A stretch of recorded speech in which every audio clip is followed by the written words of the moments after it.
杜固被认证为大修行者的转世，一再重返人间，只为了能够利乐众生。尊贵的第25世占杜固仁波切的其中一个转世，是百折不饶的大威德英雄热罗多杰扎一世。热罗多杰扎汉语即热一师，也叫热罗，是迄今为止藏传佛教历史上最具争议的喇嘛之一。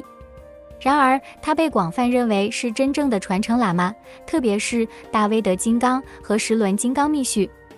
事实上，他一辈子都被视为杀人者和黑巫术的推广者。当今热罗多杰扎则被视为一位伟大的圣贤以及最高教义的传承守护者。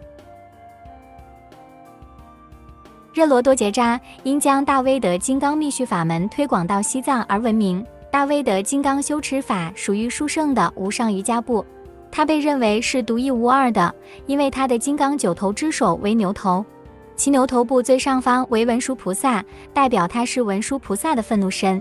大威德金刚是格鲁派3大主要禅修本尊之一，与密集金刚和胜乐金刚并列，并由宗喀巴大师所推广。历史上最早开示大威德金刚密续的是印度大师拉利大班扎。拉利大班扎是一位来自印度比哈尔邦那烂陀寺的10世纪大学者，他的主要禅修主尊是文殊菩萨。有一天，拉利大班扎亲见文殊菩萨，文殊菩萨受记，指示他前往悟京，以取回大威德金刚密续。悟京是一片空行母居住的神秘之地，拉利大班扎长途跋涉到达那里，遇见了诸空行母。其中有一位特殊的空行母，名为金刚骑士母，亦是大威德的明妃。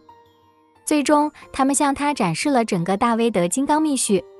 不幸的是，他们拒绝让他将密续文本带回印度，他只能在他们面前短时间内尽可能多地记住文本。临走时，大师迅速记下来他所记得的一切。正是通过这种方式，大威德金刚修持的传承得以保存，并传承给现代修行者。伴随着许多吉祥的转世吉祥征兆，这名伟大的义师于公元1016年出生于一个名叫聂南木的边境城镇。该城镇位于西藏和尼泊尔之间的主要贸易通道上。热罗的父亲是热敦贡却多杰，母亲是多杰佩庄。热罗的父亲是尼玛派央达黑汝嘎和普巴金刚的传承持有人。据传说，若玛提女神在他出生后不久，就将他带在长袍里，在西藏各地旅游了2个月。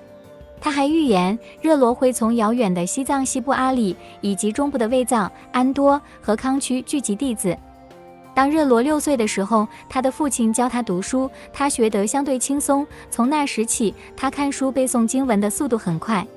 家中请来僧人念经做法事时，他在旁边看着经文就能随着念。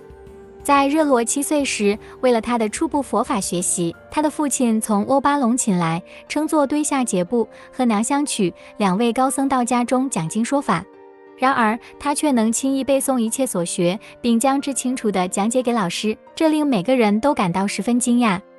他8岁那年开始学习书写，不久后就掌握许多西藏、尼泊尔和印度的经典文字。当他9岁的时候，他的父亲传授给他黑汝嘎和普巴金刚的灌顶，并传授了有关的理论和修正知识。热罗继续研究这2个强大的密续体系的理论和修正知识，并掌握了他们的修行和冥想。当他11岁时，他的父亲给他与一位名叫盖玛娟姆的女孩订婚。热罗极力反对，但父亲多次劝说，修密法不能没有明妃。最后，他只好服从父亲的安排。热罗在闭常关修真实密法时，身心遇到了严重的魔障。修炼中虽然出现过恶业减轻的征兆，但本尊从未现身，这说明他与这种法没有缘分。有天晚上，热罗梦见一位皮肤青色发亮、身佩古式的裸体少女，他们劝他前往尼泊尔寻找他的上师巴若。当热罗把这个梦告诉父亲时，父亲却置之不理，不让儿子提前结束闭关。热罗后来又梦见原先托过梦的那个青皮肤少女，她带领着同样装束的10多个少女来劝诫。第2天早上，他又去见父母亲，并告诉他们梦中的预示。这次他的父亲最终态度软化，允许他前往尼泊尔。以上就是今天的全部内容，下一期的视频会接着跟大家分享热罗的尼泊尔寻师求法之旅。最后，愿将这段影片的功德回向给所有的母亲众生，愿一切母亲众生离苦得乐。